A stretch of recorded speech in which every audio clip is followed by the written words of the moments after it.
बिल्किस बानो, देश की बेटी, गुजरात की बिल्किस बानो, ये नाम देश की हर एक बेटी को याद रखना चाहिए। और आज मैं बिल्किस बानो का नाम क्यों ले रही हूं, क्यों याद दिला रही हूं, ये भी बताऊंगी। लेकिन इससे पहले बता देती हूं कि बिल्किस बानो का मामला तो हम सबको याद ही होगा।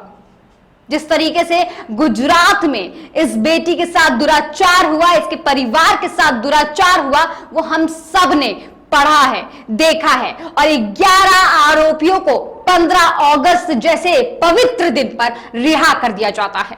एक तरफ प्रधानमंत्री लाल किले से बड़ी बड़ी बातें कर रहे थे, बेटी बचाओ बेटी पढ़ाओ के नारे दिला रहे थे, तो दूसरी तरफ इसी देश की बेटी के साथ दुराचार करने वाले 11 आरोपियों को गुजरात सरकार और साथ ही गृह मंत्रालय के अप्रूवल की वजह से रिहा कर दिया जाता है।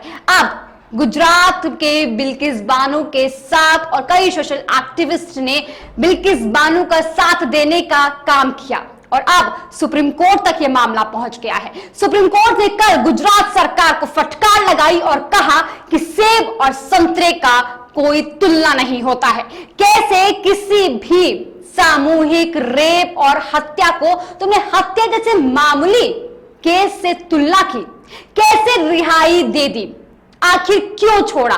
ये तमाम तरीके की फटकार गुजरात सरकार को सुप्रीम कोर्ट ने लगाई है। ये एक सबक है तमाम राज्यों की सरकारों को और साथ ही उन आरोपियों को कि अगर आपने कुछ बुरा किया, देश की बेटी के साथ अन्याय किया, देश की बेटी के साथ दुराचार किया, तो अभी सुप्रीम कोर्ट जिंदा है।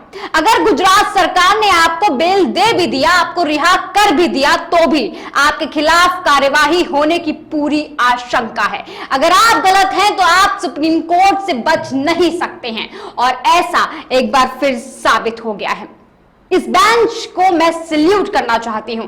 जिस बिल्किस बानो की उम्मीदें छूट गई थी, जिस बिल्किस बानो ने अपने इन तमाम आरोपियों को देखने का साहस जुटाने की हिम्मत एक बार फिर से कर ली थी, जिस बिल्किस बानो को लगा था कि अब तो न्याय मिल ही नहीं सकता है, उस बिल्किस बानो की न्याय की उम्मीद एक बार फिर से जगाने के लिए, हम जैसी तमाम देश की बेटियों का न्याय से भरोसा फिर से वापस दिलाने के लिए आखिरकार गुजरात सरकार ने रिहाई तो दे दी। 11 आरोपियों को बड़े ही लाव लश्कर के साथ, बैंड बाजा के साथ रिहा कर दिया जाता है। यहां तक कि जब ये निकलते हैं तो इनका फूल मालाओं के साथ स्वागत किया जाता है। बीजेपी के एक मंत्री तो कहते हैं कि अरे ये ब्राह्मण हैं, इनके संस्कार फूट फूट के भरे हुए हैं।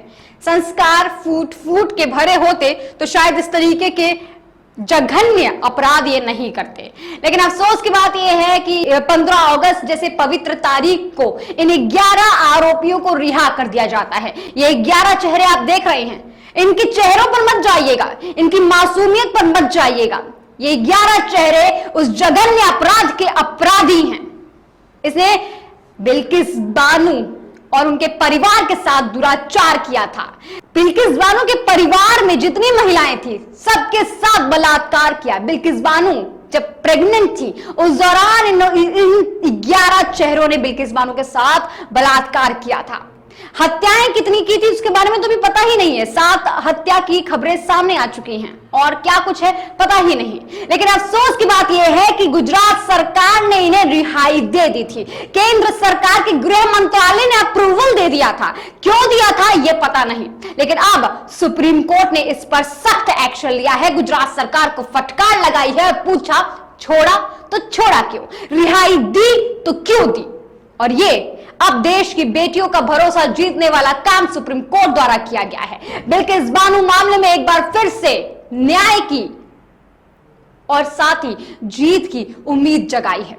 दोस्तों, सुप्रीम कोर्ट के इस तरीके से गुजरात सरकार को फटकार लगाने पर आपकी क्या कुछ राय है, कमेंट सेक्शन में जरूर लिखिएगा।